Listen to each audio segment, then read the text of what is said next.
Hey guys, how's it going? Blue here, welcome to Cubeorithms. In this video, I'm going to be re-recording my review of the Shengshou Mr. M 3x3 because I recorded it and then my memory card got corrupted and it died. But I got a new memory card and a new memory card reader, so yeah. Over the next few days, I'll be releasing the 2x2, 4x4, 5x5 review, but today we're taking a look at the 3x3, so let's get into it.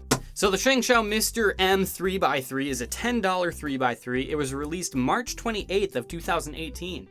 Which was a super long time ago, and that was surprising for me to hear. I thought it was more new. It turns out I was wrong. It's super old. It's a 57mm cube, which is the full size, 1mm bigger than like the SpeedCube regulation, but exactly the size of like the regular regulation, like a Rubik's brand. Basically, it's a little bit chunky, and it's 3.4 ounces. So at 10 bucks for a magnetic 3x3, it's a little bit on the cheaper side, and that's a good thing. Turning wise,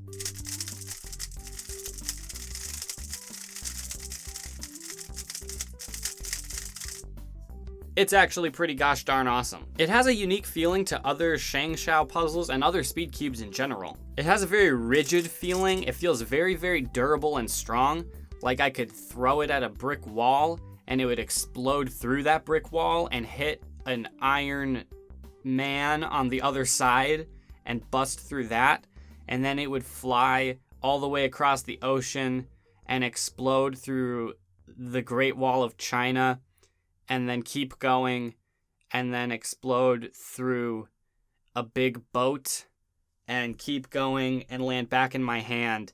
But then it would explode through my hand, and it wouldn't get a scratch. Moral of the story, it feels pretty tough. But that doesn't make it stiff. Turning-wise, it turns pretty effortlessly. Not a whole lot of force goes into it, but there is a pretty significant weight behind the turns. Probably one of the sturdiest 3x3s I've ever felt. The magnets that are in here, I actually don't know what kind of magnets they are, but they do have a pretty strong feedback in the turns. You can feel them like pretty well.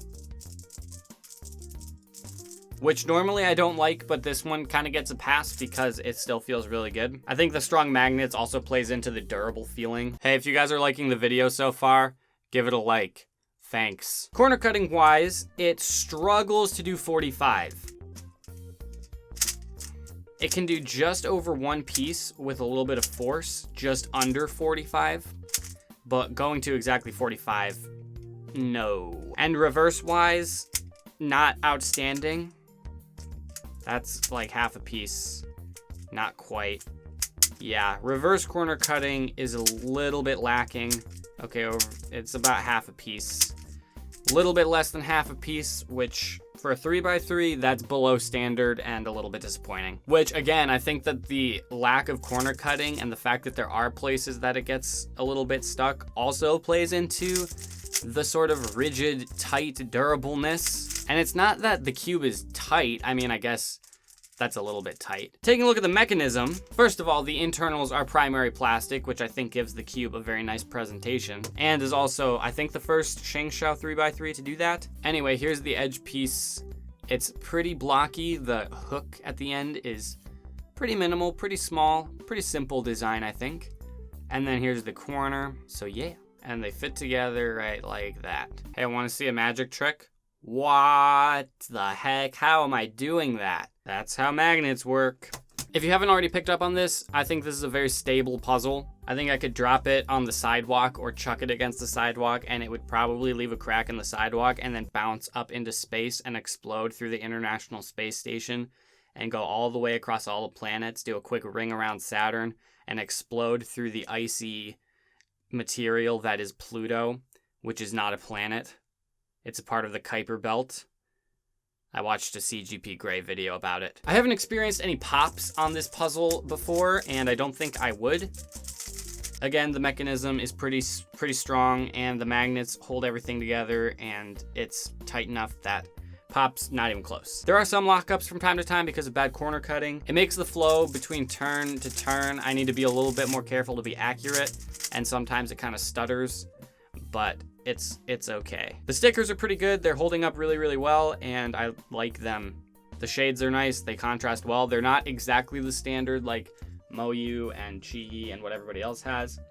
I like that the blue is a little bit lighter and everything looks very vivid and very good. I don't know, if you're watching this video, there's probably a good chance you've never played with a Geiger cube, but this feels a lot like the Geiger cube to me. And that's not specifically necessarily a good thing, but that's just something that I thought of while I was writing the review.